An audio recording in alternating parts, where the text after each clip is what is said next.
And usually those rounds, and also the rounds where not much happens, play a big role when it's all over in deciding the verdict.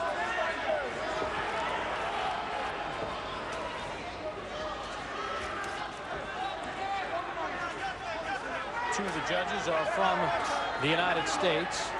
Adelaide Triplet from Philadelphia, Ruben Garcia from Texas. Roy Francis, the third judge, is from London.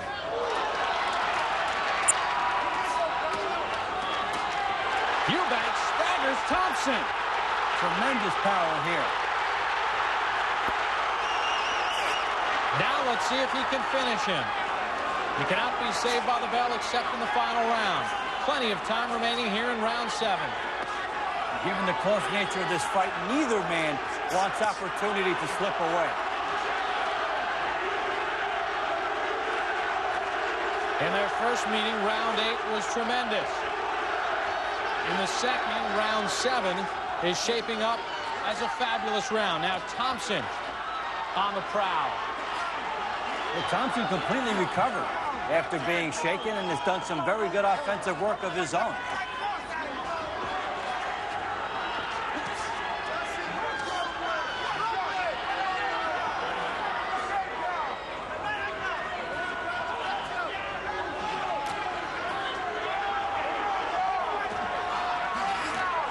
Thompson coming in with some renewed vigor here. Eubank waiting to use the ropes for leverage and hasn't done it yet in this sequence. Both men countering with right hands.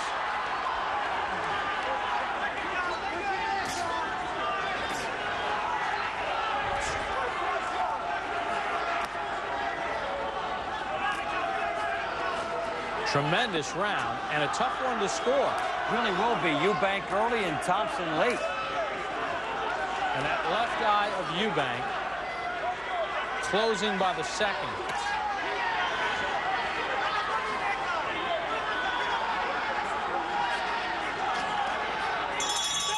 There's the bell to end round number 7. Eubank will take his time getting back to his corner. Chris Eubank heads to the center of the ring to meet Carl Thompson to begin round number 8. And it seems that when Eubank hurt Thompson, it turned the switch on for Thompson. He really came at him in a strong way. Now, Eubank has another problem with that eye. And if you stay outside in a straight line, the other guy can jab you and it can be bad. On the inside, the heads can rub together. Eubank needs to be on angles and move, but he's woken Thompson up.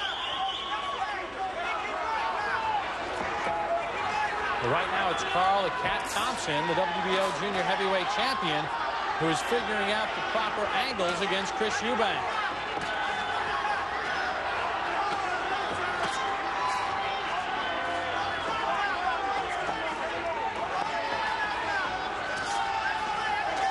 It is Thompson now who is stepping back a little bit and landing that right cross on the jaw of Eubank.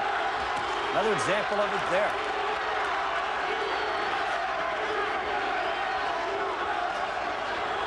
Mixed chant of Eubank and Thompson. A very solid start to round 8 for the champion Thompson.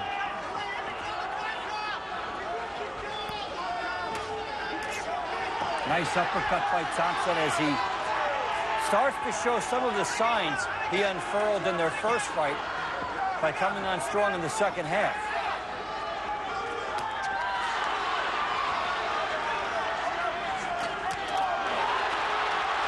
Nice combination from the challenger Eubank.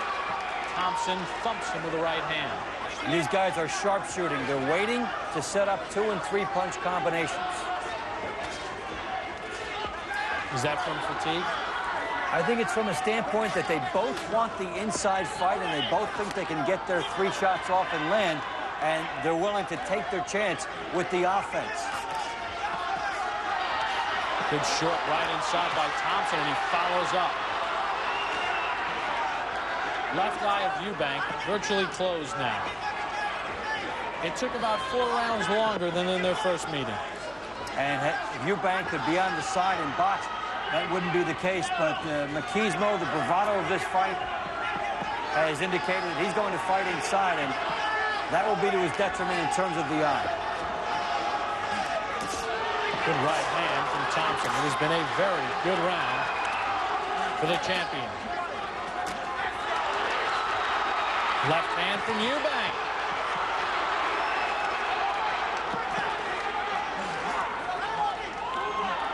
Blistering pace here in round number 8. We'll take this time out and return live via satellite to Sheffield on ESPN2.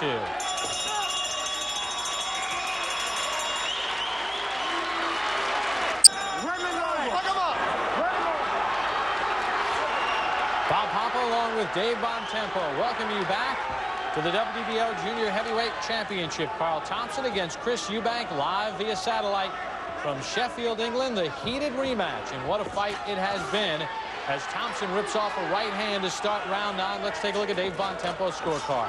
Well, a big rally by Thompson after round 3, and the fight dead even to me. He's making a big run, and remember in their first fight, Thompson won by 1 point on 2 of the cards. You take the last 20 rounds between these guys, razor close. Thompson finished strong, winning the last 5 rounds to pull out that decision against Eubank 3 months ago to the date.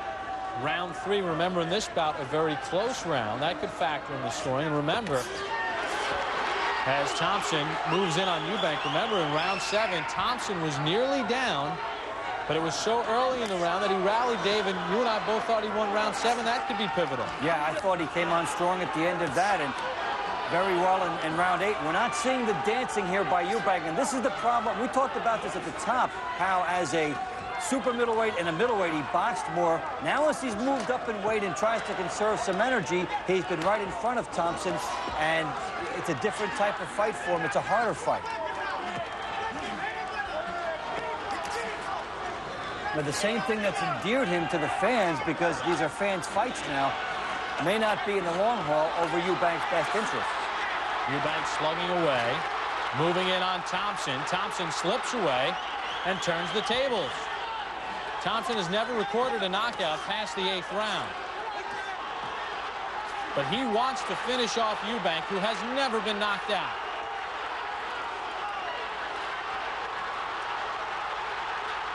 These guys are just taking turns with bombs. This is a tremendous fight.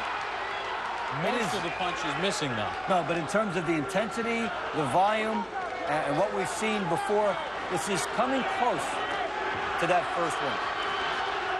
A stutter step combination from Eubank. The stutter may have been not something he planned. And he's really getting tired, and for good reason, with the pace of this fight. Eubank only has 1 knockout past round number 9.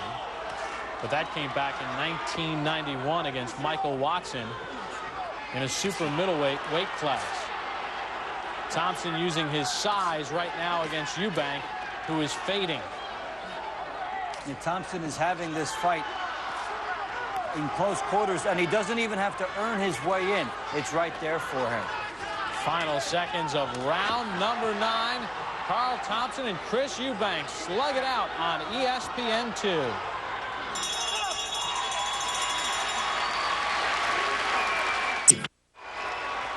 Welcome back, live via satellite to Sheffield, England, in between rounds 9 and 10.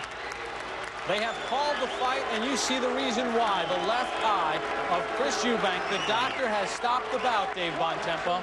And we saw that eye getting worse over the last 4 to 5 rounds, and Eubank was unable to make the adjustment of going side to side and avoiding the shots he was taking inside and the heads coming together that made it worse. And so the Warrior will not be able to make it for the last 3 rounds. And Thompson, who had been riding a wave of momentum and had gone ahead, gets the win and doesn't have to rely on the cards. Well, in his second defense, he stops Chris Eubank. And for the first time in 52 bouts, Eubank has been stopped. And I think the style of moving up in this weight is very difficult for him, because he, after the first 3 rounds, he stopped moving and tried to be on the inside. That was not the fight for him, and Thompson jumped all over it. But aesthetically, a pleasing one to watch.